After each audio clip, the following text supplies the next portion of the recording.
The service wasn't that good. Man, and and it took me so when I got out of the business, I was like a 30 to 40% tipper. Right. Yeah. And now I'm a 25 to 30. Actually, I take that back. I was like, you and I were like 50 to 80%. Yeah, we get older. Do you still stop. have you slowed down on that? Yeah, if I don't know you, then it's 20, 25 or something. Maybe like 30. Yeah, if you're great, then 30 or something like that. I remember we used to go to CP Shuckers. We leave like 100, 200%. It gets a little crazy. But we talked about this before. But that was one of my biggest struggles. All you're doing is when you're a bartender, you're just we're just cycling this $80 around the fucking industry. You know what I mean? Which is insane. So, to your question, yes, I still love the bartending job. I think it's fantastic. There's nothing wrong with any of it. I mean, because it's helped me out tremendously. Right. I wouldn't have the people skills. I've landed my biggest accounts on the golf cart. A lot to do it is because of bartending. Because I can order drinks. I can. Right. I don't know. It's helped me tremendously. It's helped me on the poker table in regards to reading people. Oh yeah. It's helped me full circle. Yeah.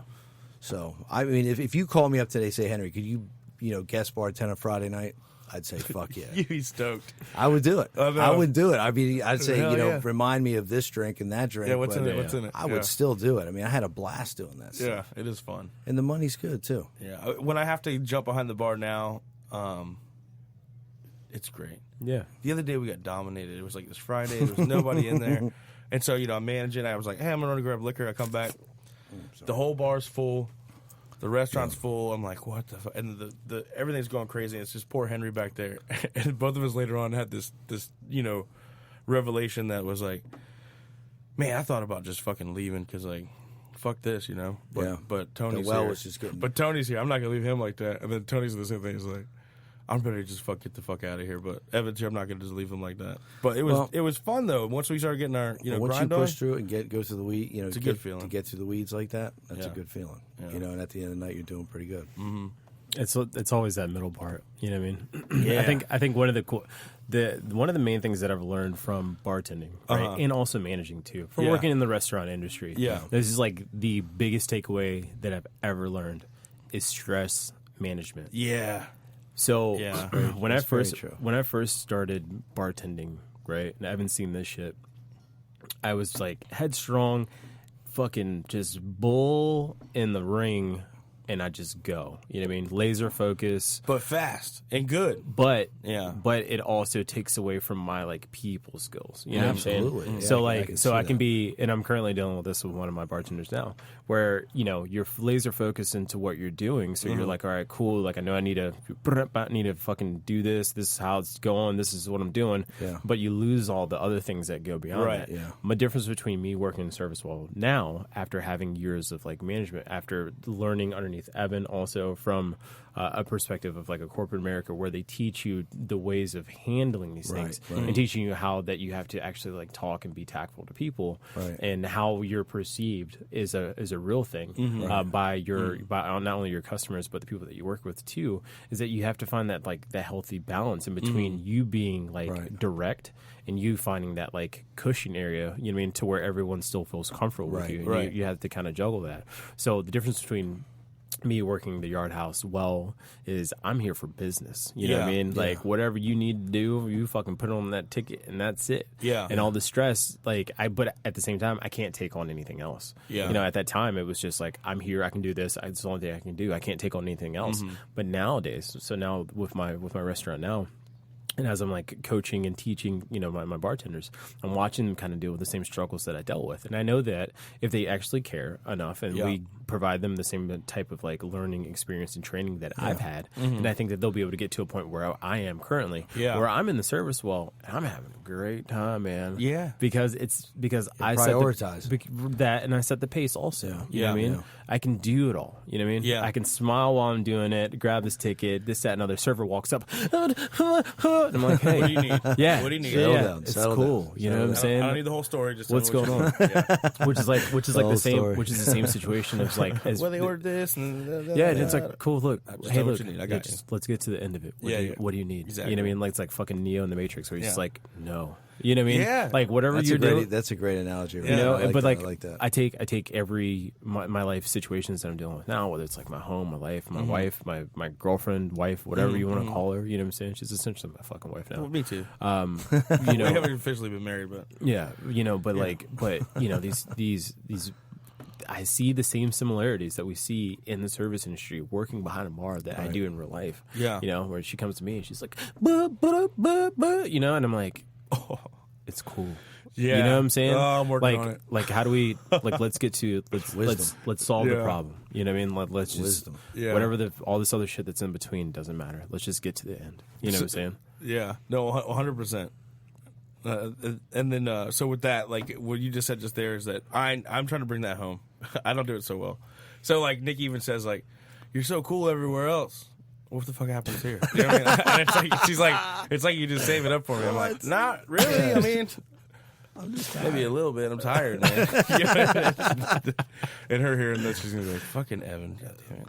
Yeah, but to your point, it's called wisdom, man. It is. You've gained a lot of knowledge, and you're spreading that. That's what we had a girl that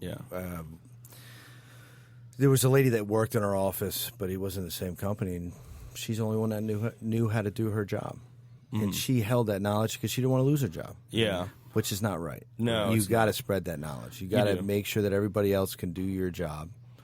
And if you're intimidated, then there's something wrong with you. Then be better. Be better. Be better at something. You know what I'm saying? Like that's the other thing too. Got to spread it.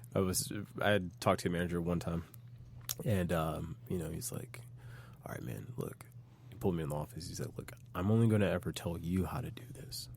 You know? And I'm like, why? Why? He's like, job security, man. And I'm like, fuck all that. Yeah. You know what I mean? Like, there is no job security. Yeah. You there know what isn't, unless you own the fuck. Even if you own the place, there's no such thing as job security. Yeah. You know what I mean? Like, fucking literally shit can just turn, change, life ends, whatever the fuck it is. The owner dies, the company loses money, we go through a recession, where the fuck we've seen it a lot. We've seen a lot of financial things and changes in our lifetime. You know what I mean? Like, so when somebody says that, like, if anything, I'm looking at it from a perspective of trying to make the business better. Yeah. If we can make the business better and quicker and give everybody tools, then fuck your job. Then what you do is you convince that boss, and hopefully they're forward thinking, to go and do what you're doing here and do it in another place. Yeah. Continue to build, continue to expand, continue to grow, continue to scale. You know, that's my idea. You know what I mean? Like, I'm not fucking, like, I personally don't work for people that are single mind. You know what I mean? They're like, you know, one track mind. You know what I mean? Like, if somebody came to me and they're like, hey, look, I'm going to open this bar and this is the only thing I'm going to do for the rest of my life, I probably wouldn't take the job. No. You know what I mean? 100% no. But if somebody's like, hey, look, I've got this, we're looking at this property, I want to do this, I want to do that, there's room for this, I'm like, you know what? That's the type of person I want to be, because what I can do is I can train everyone underneath me to do my fucking job. Yeah. And once that happens and my job is obsolete, guess what? I move on to the next place. Yeah, because I've done my job. 100%. Look at the shack. Yeah, it's autonomous. When we were there, we got to a point where it was like, cool. You know what I mean? I didn't even have to be there. Yeah, which also didn't go. But it didn't go. It didn't go well. It played into that situation we're talking right now. Yeah. But at the end of the day, though, is that because of that place, and this, like you said, you're in the business of building a business, or building the business. But the truth is, we are building our brand at the same time. You know, us as individuals are a brand. You know what I mean? Evan Vang's a brand. Chris Pryor's a brand. You know, Henry Giese is a brand. Like, people look at us, like you said earlier, they go, these are some people that get things done. You know what I mean? Yeah. And then we get put in the position and we execute. That's it. That's all I'm here for. And 8 out of 10 people that are thinking about job security, it's because they're not doing their job. Right. Period. Yeah. Okay, now, like, my warehouse is empty, then they're saying job security. Right. If my warehouse is packed and one of my employees is worried about the job security, they're not doing their job. Right. I mean, it's one of those things that I've never even thought about my job security at Rockefellers because I knew I was doing a fucking great job. Right. I never even thought about it. So it's if you hear that, there's an issue. Then there's something deep inside of you that you need to change that. And that's the same thing with like Yard House. Right. Yeah. And you were talking about the recession. You can't control that at all. You can't. You can't think about that. If I thought about that, holy shit, I wouldn't be able to sleep at night. But you can't control it. You can't. You cannot be successful and execute in fear. Yeah. Ever. Ever. I had a conversation yesterday with my girlfriend. You know what I mean? I was like, look, we just, in a relationship, in life, in general, whatever it may be, you have to be able to put your best foot forward and just go. Yeah. You know what I mean? Like, the only way that you should be focusing energy is outward. You know what I mean? Forward. Yeah. If you're using energy to fucking think about this shit that happened over here or fucking all this other shit, you're wasting fucking time because you can't do anything to change that shit. No, it's in the You know what I'm past. saying? Like, literally put your foot down and go forward. That's it. That's all you got. That's literally all you got. You got that moment every day until you die. Yeah. Sorry. Yeah. And it's going to go fast, too. I've been telling my kids, I'm like, I can't believe I'm fucking 41. Yeah, man. I can't believe you're a guy. You know, it's going I to go by fast. I mean, literally, I can think back when I first met met Henry. Yeah. Shit, how long ago was that? You know, I was 15 years. I was 18 so that's years old. 24 years straight ago. out of Jersey, sporting a leather coat with Yeah. a bald head. And Quick, fun and note. a pierced tongue, pierced ears. Yeah, unreal. Yeah, look at me now. I got hair and I don't have anything else. Time flies, man. But I mean, Well, you're going to bring up a story. What were you thinking about? this is funny. So, because Henry was from Jersey, his Jersey accent is as thick as it was back then. It was a lot thicker. Back Yeah, then, yeah. So I remember when I first hear about Henry, and I haven't seen Henry in a while, but I've always I've known Henry for so long, and if I see him, it's always like it's one of those things like, oh, Henry, my buddy, like it was yesterday, kind of thing. Yeah. So I hear about this business, right? Yeah. I'm like, what's this business you got? He's like, oh, I just move things. I just move these things from here to there. And I'm like, all right, that's all I ask about that. So when I first heard it, I'm like, this shit is illegal. You thought mafia. I was like, just the way you said it, though, it was just like, say it. Yeah. No, I didn't. I'm not connected. I swear. He's not. So, but when he first said it to me, that was like the explanation. He was like, I just get things. I kind of move them from like here to there. You know why? And then they pay me for it. And I'm like, that's great. That's a great explanation. I fucking move things. They drop it off. I pick it I up. lost that accent. I lost. That's fucking great. Give me about 3 more shots of bourbon, you'll hear it. But it did. It was like, Henry knows some people in Jersey. It's like this sort of mafia thing. It sucks. I'm not going to ask about it anymore. A lot of my family's died off. It sucks. We don't go as much as we used to go. But back to Jersey. Yeah. It sucks. But I still have family up there. But my kids, they really want to go up there. They want to go to New York and all that. Yeah, for sure. You got to make it happen. I just noticed that you have a big Lebowski shirt on. Yeah, I like that? I love that I love that movie. This is like one of my old shirts that still fits me. The dude. Yeah, we were speaking of old shirts. Yeah. This is one of the ones. I'm like, this is a good extra large. This is one of the extra large that still fits me.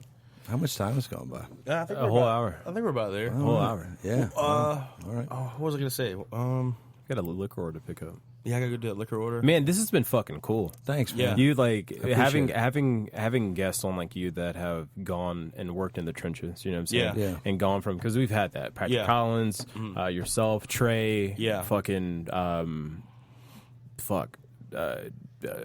yesterday or Bobby. Oh yeah. Fucking Austin. It seems to be a very common similarity again. Right. That the people that we are attracted to bringing in here are ones that we're blue collar, man. Yeah. You know what I'm saying? We've been through life. You know what I mean? And we understand like the we understand how it is to be at the lower level, you know what I'm saying? And I think that at least from my perspective, that's how I lead. You know what I mean? I was telling my managers today, I said, I don't work from a bottom up perspective. I work from a top down. You know what I'm saying? Yeah. So like I take care. I will lose as many feathers as I have to make sure the rest of my team flies. You know what I'm saying? Because that's good. I like because that that makes it overall. It makes my job easier. Oh, 100%. Because I don't have to manage how That's pretty stressful. powerful right you know what I mean? How stressful. You know what I mean? Stressful life is because I've been there. You know what I mean? And I don't want anybody else to have to deal with that. And there'll still be outside things that people have to deal with. You know what I mean? But the main thing is that if everyone up the fucking total pole is successful, then I'm successful. Yeah. And that's why I'm not worried about job security. Yeah. Because I'm doing my best job to sacrifice myself to make sure that everyone else is fucking great. Yeah. And then this way I can fucking be successful at the level that I need to be, and I can go and do the things I need to do. Right. That's awesome. That's just You're 100% right. And that was very powerful, that feather in the cap thing. That was fantastic. I really like that. I'm going to steal that just so you know. Yeah. But when Evan came to me, because I've been doing my own podcast stuff, but when he came to me and had this idea, I just couldn't be more honored. So thank you for having me. Yeah. Appreciate it. No, it was awesome having you here, man.